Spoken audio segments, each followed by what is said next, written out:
Kamu jago bahasa Inggris? Ini dia 5 pekerjaan yang akan ngerebutin kamu.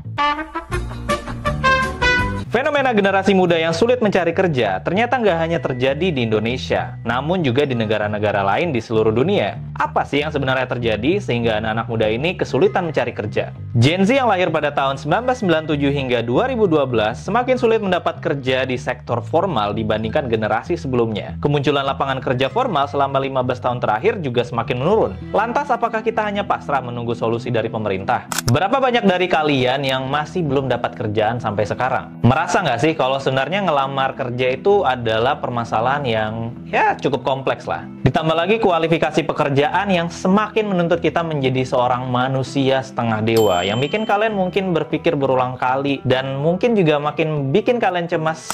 Kenapa kok gue masih nganggur-nganggur ya? Nah, buat para fresh graduate dan job seeker yang lagi masih nyari kerja, mungkin kalian sering dengar istilah lo harus kejar yang lo pengen.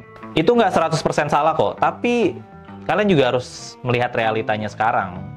Misal, lo ngotot pengen jadi PNS biar jadi menantu idaman, atau pengen kerja di BUMN biar bisa pasang story di IG, lo pakai lanyard kebanggaan lo itu. Tapi coba kalian bayangin, berapa banyak sih saingan yang harus kalian hadapin atau rival yang harus kalian lewatin dulu untuk bisa mendapatkan posisi yang lo pengenin itu. Banyak banget, bahkan ribuan. Bayangin aja kemarin ada lowongan dari Kemenkumham yang pesertanya itu sekitar 42 ribuan orang. Tapi yang diterima ya paling sekitar 1.015-an orang aja. Bayangin guys, cuman 3% dari kuota yang dibutuhkan. Kalian nggak capek apa? Bersaing dengan puluhan ribu orang dengan posibilitas lolos yang sangat kecil. Itu pun kalau nggak kena senggol orang dalam ya kan? Oleh karena itu, sekarang gue mau nunjukin 5 pekerjaan yang jarang banget diketahuin banyak orang, tapi buat dapetin gaji 2 digit itu masih possible banget. Nah, yang pertama adalah remote assistant. Ada yang pernah dengar dengan pekerjaan ini? Ya, ini sudah mungkin familiar banget di waktu sekarang, dimana pekerjaan sebagai remote assistant ini lagi banyak digandrungi. Karena apa? Ya bisa kerja dari mana aja. Ada banyak perusahaan yang basisnya itu di luar negeri, bahkan suka mencari orang-orang dari luar negeri juga, atau bahkan dari Indonesia itu sendiri.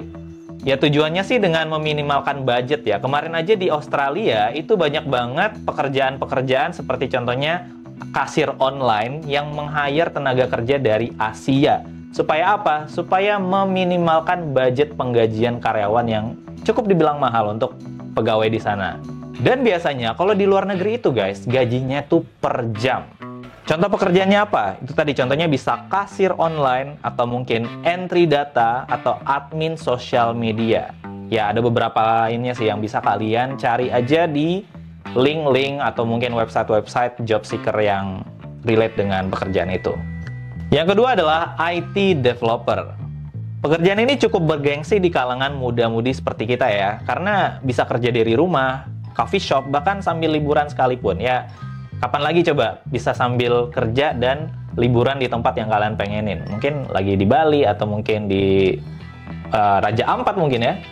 Yang ketiga, translator. Ya, ini translator yang lagi mungkin banyak dibutuhkan sama perusahaan-perusahaan. Meskipun udah berjamur aplikasi translator yang berbasis AI, tapi nggak jarang juga sih masih banyak perusahaan itu yang membutuhkan jasa translator ini teman-teman. Jadi kalian tetap harus punya yang namanya ilmu bahasa, terutama bahasa Inggris. Berikutnya yang keempat, yaitu adalah freelancer. Ya, ini juga sangat digemari oleh Gen Z zaman sekarang ya, menjadi seorang freelancer daripada terikat dengan perusahaan, kalian bisa juga mengambil pekerjaan ini. Freelance saat ini itu semakin gencar di kalangan Gen Z karena bisa meningkatkan pemasukan dengan target klien luar negeri. Jadi bukan hanya di dalam negeri, tapi juga kalian bisa mencari klien luar negeri. Karena sekarang dunia sudah era global ya, kalian bisa berhubungan dengan orang-orang dari mana aja, bahkan bisa mencari pekerjaan freelance itu dari negara asing dan digajinya pun sesuai dengan ya kurs yang ada di sana. Jadi kalian nggak perlu mikir gaji rupiah, tapi kalian bisa digaji dengan gaji dolar atau mungkin ya sesuai dengan currency yang ada di negara tersebut. Dan yang terakhir, the last but not the least, ini salah satu pekerjaan yang saat ini lagi digemari oleh anak muda ya, yaitu adalah menjadi shoutcaster gaming atau menjadi caster untuk game-game kompetitif. No way! No way! Kyrie! Jadi pekerjaan ini tuh baru-baru aja muncul semenjak sering diadakannya kompetisi e-sport, teman-teman. Mulai dari kayak contohnya Mobile Legends atau mungkin Valorant yang mungkin sekarang saat ini sudah banyak diketahui oleh banyak gamers atau mungkin kalangan anak muda. Bahkan Gen Alpha pun mengikuti perkembangan dari e-sport ini. Jadi mungkin ini bisa menjadi salah satu pilihan kalian untuk ya ngoprek-ngoprek seberapa jauh kalian bisa menjadi seorang public speaker yang handal ya. Tapi pastinya kalian perlu yang namanya basic skill of public speaking yang bagus, ataupun juga dengan kemampuan berbahasa dan ngomong dengan cepat. Oke, itu tadi yang bisa gue sampaikan, dan intinya gini, sebenarnya mau ngingetin aja kalau ada banyak faktor yang bisa kita perhatiin dalam mencari pekerjaan, teman-teman. Mulai dari manajemen waktu, dan juga perhatikan yang namanya hard skill, ya kemampuan-kemampuan yang menyesuaikan dengan bidang yang kalian ambil, dan juga soft skill, terutama di bagian bahasa Inggris ya tentunya. Karena pekerjaan-pekerjaan tadi tidak luput jauh dari yang namanya bisa berkomunikasi secara dua arah. Karena kalian kalau ngincarnya mau gaji yang cukup tinggi dengan klien atau mungkin perusahaan luar negeri yang berbasis menggunakan bahasa Inggris, kalian perlu yang namanya soft skill ini ya, salah satunya itu, dan juga soft skill lainnya.